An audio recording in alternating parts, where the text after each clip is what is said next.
I think that there are only two things remaining that I want us to build together before I let you go to make this game your own. Those two things are, first, I want to fix the moonwalk. I want our entities to face the direction of travel, or at least to face the direction of the player input. So we want to flip this bitmap whenever we're turning around. The second thing is to realize one of the more important promises of a tile-based engine, which is saving memory. We are supposed to be reusing these tiles. We only need to load this bitmap once, and then it should be reused at every position. But at the moment, we are loading this same bitmap every time we create an entity. And so that's in the next video, but right now, let's deal with the player and the moonwalk to get this sorted. Thankfully, that's a really, really easy fix because we updated our render call. We now have a transform matrix. So if we press Ctrl O, you can bring in the render from static entity and notice that we have the transform. So if you want to flip a bitmap using the transform, you want to essentially scale it on one of the axes. So I can ask the transform to perform a pre-scale. We want to pre-multiply these values. And the arguments are on the x-axis and the y-axis. So if I start out scaling to 1, then we will show it at the original size. There is no scaling being applied. If you do this to 0.5, you will halve the width of the presented bitmap. If you do it to 0, it will be invisible, but if you do -1, it will be flipped, which is essentially what we want. So let me just first, without doing this change, see what the bitmap is facing. It should be facing left. Facing left like our original. Add the scale where we flip it on the x-axis, I hope.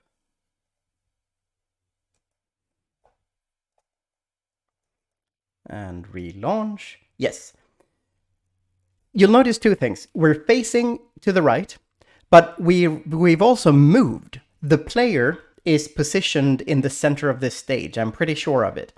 But now that we've flipped him, the bitmap flips around the 0, 0 coordinate of the bitmap. So we're flipping around our top left corner, which means I am now colliding because the entity is over here, but the bitmap has flipped, right?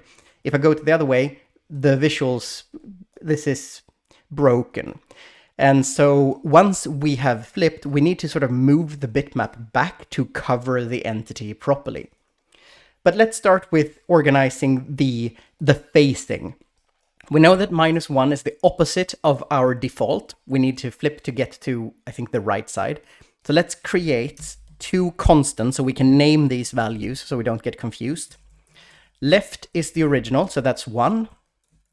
Right is -1. And they're floats, so I can add them to the matrix immediately, to the transform. Then we need a facing member, so we can update every step. We call that facing is easy. Left is our default. And we need that to be updated after we have gotten the direction from the player controls. So facing equals get facing direction. And pass in the direction value that we got from the controls. This function, of course, doesn't exist. So let's create one. Takes a float, returns a float. All it needs to do then is if our direction argument is less than 0, return left, else if. And it's important that you have an else if, because if you just let it fall through, you will return whenever you let go of the joystick, right? So you need there to be some direction to flip. And you might even want to filter these so that you might require, say, more than 5% of a direction, so that if the joystick isn't completely dead in the center, the entity doesn't start oscillating. You can work that out by simply calling math abs on the direction to get the absolute value and make sure that it's above 0.5 or something. But if we're facing a positive direction, let's return right. And at the end of this thing, If we are not in a direction at all, simply return the current facing direction. That way, we avoid the flipping. Facing is a value. We need that to be a variable, so we can update it. And then we need to use this in our render call. So we just add it in here. Hopefully I got the signs correct. And we should now be able to interact with it. And so I have to reiterate that we are only changing the rendering, where the bitmap is positioned. We're not changing the position of the entity in the world at all. So now I am in my correct position. I can collide visually with this wall. But if I flip around, you'll see that my entity is over here. The bitmap has flipped around the 0, 0 coordinate of the bitmap. And so over here, my bitmap is now colliding in the corner. The entity is in the corner. The bitmap is just behind me. This teleportation is not a great effect. And so we should probably try to address that. Thankfully, that is also pretty simple.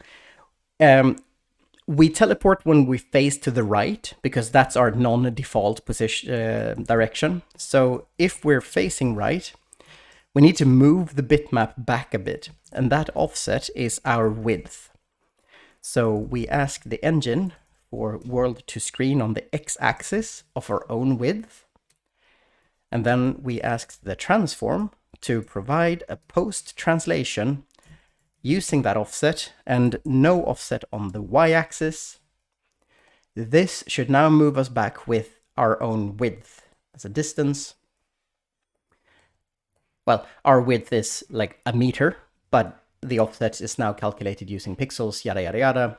You remember these translation functions. And so now the bitmap and the player, the bitmap and the entity, are at the same location. Easy peasy lemon squeezy.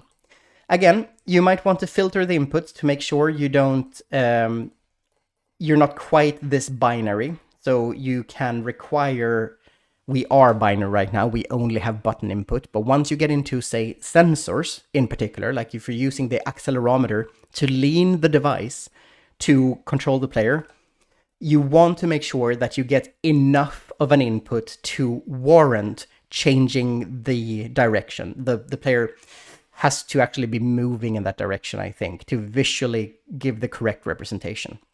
You could try using the velocity directly to set your facing. That might work. In some games, you might want to be able to look at one way but move in another, like sliding.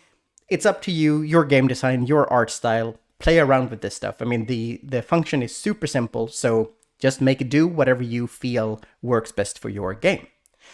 So next up, I think we need to teach the level manager to use some form of